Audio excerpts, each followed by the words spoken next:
Hello again, members, punters. We have some drawing weather leading into this weekend, thank goodness.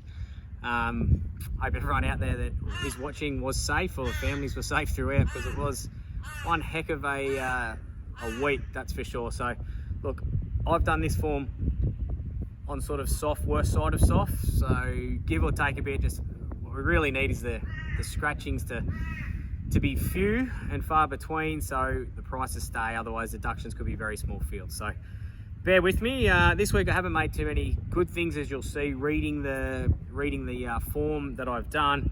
I've just wanted to mention a couple in each race in case of scratchings that might leave us with one to back. Look, in race 2, I thought Dear Sibling and Trevoli were clearly the two. I like the fact they're going from mile runs back to the 1400 on the wet track. They'll be fit horses. As I say here, it's ironic, the Dear Sibling trained by the Moore brothers, ironically, but look, it was good on a wet track, 2 back, it was a pass mark last start over the mile. Just looks to have found the right race to me, and I think Trevoli's hardest to beat, but I've got Dear Sibling on top. Race 4, Norm's Choice. Now this is entered in town as well. I'm pretty sure it'll run in town, but she's a filly with really good talent. She did win a 3-horse race here last prep on a heavy track by about 4.5 lengths. And last start she bolted in again 2 starts ago. And then last start in town, really loomed to win. I don't know whether it was condition late or what, but look, I think she'll be fitter for that. This is much easier. So if she runs here, I think she'll win, but I think she might run in town. So just keep an eye on that, Norm's Choice. Race 6 is the most interesting race of the day for mine. I think there will be multiple winners come out of it. And I did have trouble splitting a few, but I've gone for race 6, number 13, Deal of Power, for the Gollan Camp. And she did make our black book from maybe a few weeks ago. Done deal filly. I think there's plenty of upside, related to a couple that went pretty well. I love horses having their second career start. I think she'll improve lengths from that. She attacked the line here on debut after just getting too far back in a slower run race.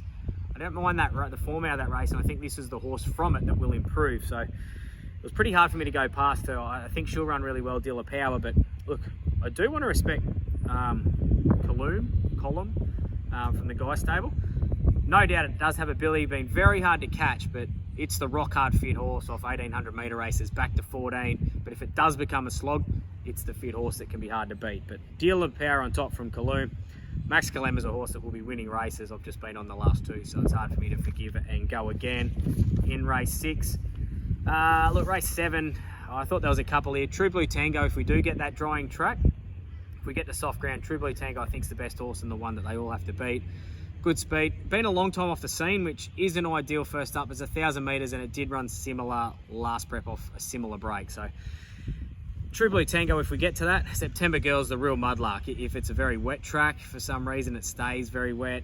September Girl's looking for a hat-trick. Magura knows it well, so hard to beat there. Maybe a slight lean to True Blue Tango. And in the last, Willinga Panache got the cash for us last time. No reason to jump off her, I don't think. I don't think she's a good thing by any means, but it's hard to go from the maiden to the Class 1 and win them both. But look, I thought she won. The win was good leading last start here. I don't think she has to lead. I think Wolfgram will be able to sit in behind them. And at this time of the day, I wouldn't be surprised if they come to the corner. He might be 1 out, 1 back, and he might just shoot for the widest any horse had been, maybe. If Trav's listening, he might want to shoot straight for the Steward's Tower when he gets in the straight, aim for that and run right over the top of them and get the cash in the last. He might not listen and he might not care what I say anyway, but that's what I would be doing in the last on Willinga Panache. Stay off the fence, get to the straight, go for the Steward's Tower and get the punters the cash in the last. Thanks again. Look, again, not too many good things, but that's my sort of roundup for the day leading into Saturday. Have a great weekend and thanks for tuning in.